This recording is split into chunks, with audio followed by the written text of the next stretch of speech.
సాక్షి విష ప్రచారానికి అడ్డుకట్ట వేయాల్సిందే పలాస ఎమ్మెల్యే గౌతు శిరీష. సాక్షితో పాటు మిగిలిన ఛానల్లో విషం జిమ్ముతున్నాయంట. ఏది మీరు చేస్తున్నటువంటి అవినీతి, మీరు చేస్తున్నటువంటి దోపిడీలు, మీరు చేస్తున్నటువంటి దుబారా ఇవన్నీ బయట పెడితే, మీరు చేస్తున్నటువంటి తప్పుడు ప్రచారాన్ని ఆధారాలతో బయట పెడితే దాన్నంట బ్యాన్ చేయాలంట. నేను సామాజిక మాధ్యమాల బాధితుడిని చిర్రి బాలరాజు. నువ్వే కాదు బాబు, జూనియర్ ఎన్టీఆర్ కూడా సామాజిక మాధ్యమాలకు కాదు, డైరెక్ట్గా మీ తెలుగుదేశం బాధితులు. జూనియర్ ఎన్టీఆర్ గారి తల్లిని తిట్టి ఈ దూషిస్తే ఎక్కడా లేదు.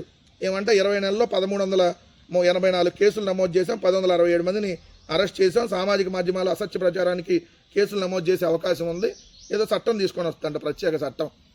మరి మాజీ మంత్రుల ఇళ్ల మీదకి వెళ్ళి దాడులు చేస్తే ఏం చట్టం తీసుకురారా?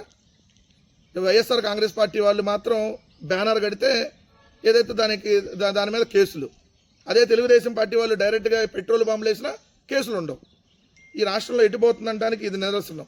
ముందు అడ్డుకట్ట వేయాల్సింది మీ మంత్రుల నోరుల్ని, ముందు అడ్డుకట్ట వేయాల్సింది మీ తెలుగుదేశం మీ కూటమి ఎమ్మెల్యేల నోట్లని, మీ కూటమి ఎమ్మెల్యే చేతులకి ముందు కట్టడి చేయాలి.